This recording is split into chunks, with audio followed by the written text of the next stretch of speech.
Hey friend, welcome to a new day. This is Zen, and thank you for joining me on our journey, coming back from fear.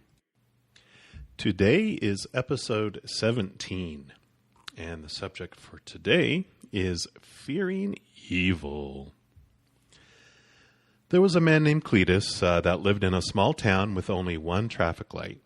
Cletus had saved up his money, and he bought a moped. And one day Cletus was at the light, waiting for it to turn green, when a shiny new Corvette convertible pulled up next to him. Cletus had never seen anything like this in his life. The Corvette had its top down, so Cletus leaned over the side of the car and started checking out the interior.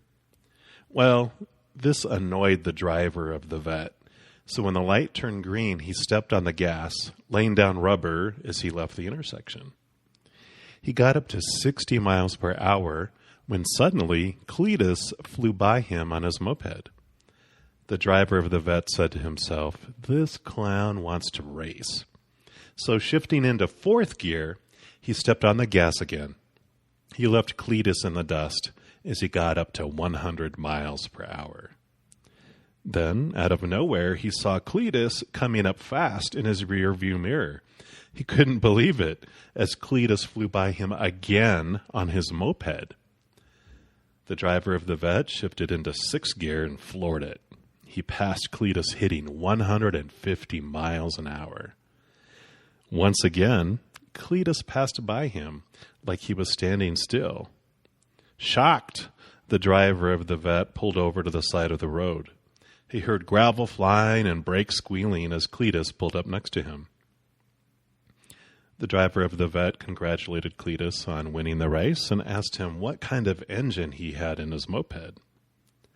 Puzzled, Cletus replied, "Race? I was just trying to get my suspenders off your side view mirror."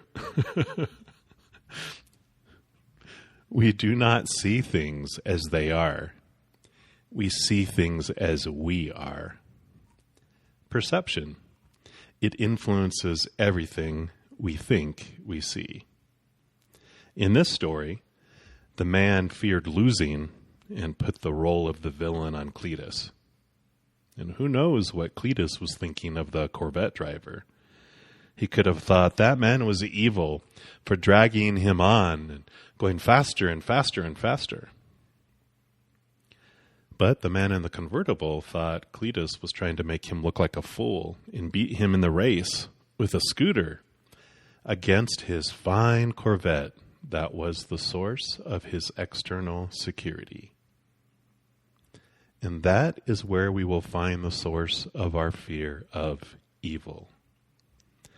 Whether it be one individual, a group of individuals, or an invisible entity, we fear evil because we fear being out of control. We think the evil overlords or evil people will take things away from us, our possessions, our loved ones, our beliefs, our lives. We fear what it means if we let them. We fear what it means if we don't let them, and they take it away from us anyway. We fear that when someone external does something to us externally, that it defines us, and we fear what everyone will think of us when that happens. Otherwise, why would we care? If someone comes and takes everything out of my home and puts it in a truck and drives away with it, what does that mean?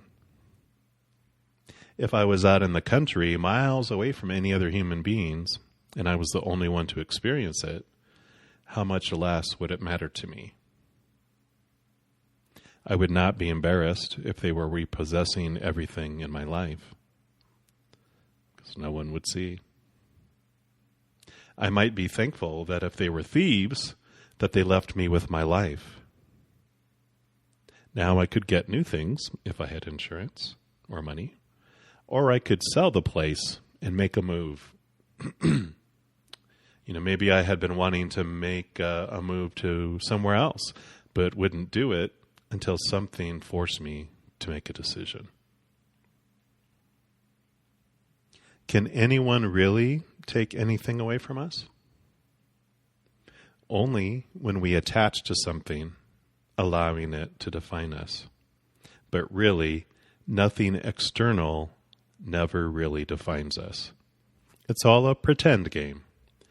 We pretend that such and such devastates us, but we could in a second decide that it doesn't, as we yell out, "I was only acting," because really, that is all this life is.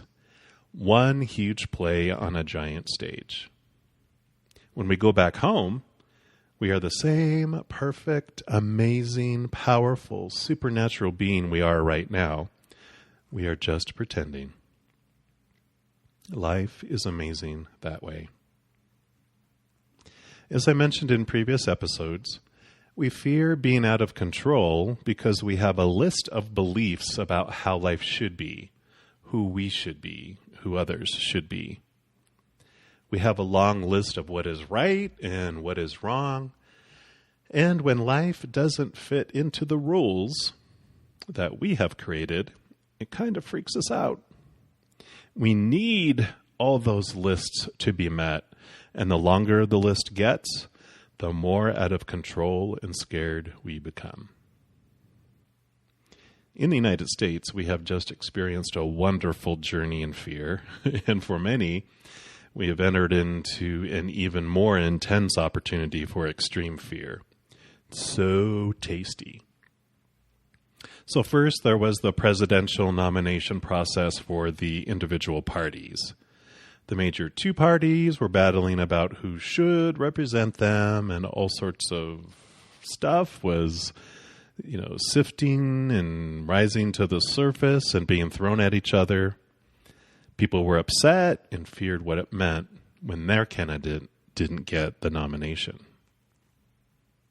Then those who could celebrate that their supposed to candidate was elected for their party's nomination, then the pressure increased as the decision would be made who would be the next president. So all those whose candidate didn't win the nomination had to choose once again who they would vote for, or if they wouldn't even vote at all, which just brought more fear into their world. Then, once the presidential election process was completed, now those whose candidate won could fear if their candidate, like so many previous presidential candidates, will live up to their promises or not and fulfill our supposed tos. Which I can guarantee that no one can ever please anyone all of the time. So they will always let someone down, if not everyone in some way. You have to give them a little credit for stepping into that role in front of a national firing squad. Can you imagine what it might feel like to have millions of people watching and commenting on everything you do without really knowing all the details you know and why you're making the decisions you are making? No, thank you. I will applaud them for stepping into that role. Now, for those whose candidate did not win, oh boy, what an opportunity for fear to take over their lives. They might feel they fought for everything that was right and fair to everyone in our country and the world, but lost. They might feel suspicious that the evil candidate won. A little secret. No matter which candidate won, someone would have looked at them as evil. Our society kind of teaches us that if you aren't on our team, from our church, from our political party, from my race, from my state, from my country, etc., etc., etc., etc., that you are different and not our equal. Our fear ego will grab this teaching and run with it because it is going to give us the most extreme drama that we can handle in order to give us the most deepest experiences while we are here. It's almost like we whisper, "I fear heights," and the fear ego says, "Let's go to the Grand Canyon for a vacation, woohoo!" Sometimes the challenging times in our life feel intentional, and probably because they are intentional. the more awake we become to our unconditional love for ourselves, the more clearly we see the walls of the classroom forming around us. Like if I get absorbed in my performance at work, suddenly everything seems to start falling apart, and the harder I try to perform out of fear, the more it crumbles, until I wake up and laugh with myself and let it all go. 1 second before, my heart is aching and beating fast as I fight or flee. And the next second after, I realize all those supposed to be's, I am. And then I'm in bliss. And that bliss feels so much more amazing sitting right next to that fear and the stress that I was just experiencing. So as the presidential transition happens and we hear stories through the media and everyone's opinions and fears being expressed from all sides, we have such an amazing opportunity to look at our fears. Had this not been thrown in the face of so many people, they might not have this opportunity to find true freedom within. What are we fearing? Take some deep breaths. Come back a little ways out of fear. Find that unconditional love inside of you pulsating like a beacon of hope. Know you are loved without condition. Know you are not defined by anything outside of you.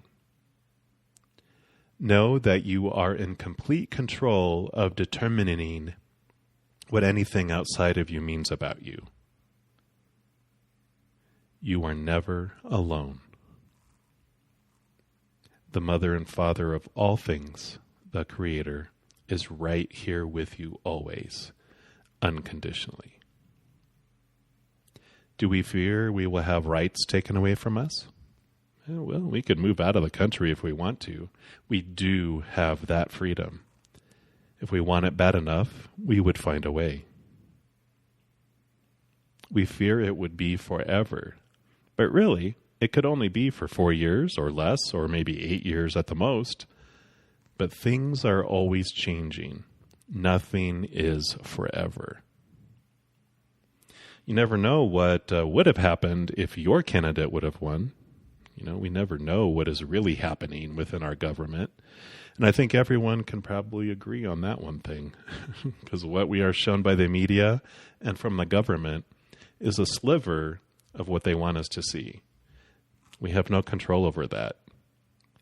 And we can be okay with that. We can keep coming back to our fears of being out of control. Do we fear a nuclear war because we piss off other countries? Well, we all will die someday, without a nuclear war or not. So are we fearing death? We can dig into that. Someday the sun will burn out and explode, or an asteroid will come and smash into us, or aliens will attack, or the earth poles will shift, or we'll get hit by a bus. And even if none of that happens, within a century, most of us will have passed this earth on to someone else. Do we fear suffering? We will all feel pain at some point, emotional or physical, but it is our choice to suffer or not. Suffering is an emotional choice. Individuals have been in work camps and have enjoyed their lives because they chose to. People have been born with severe handicaps and have chosen to live a life of gratitude and have loved their lives. We do come here to experience suffering because we don't experience that back home.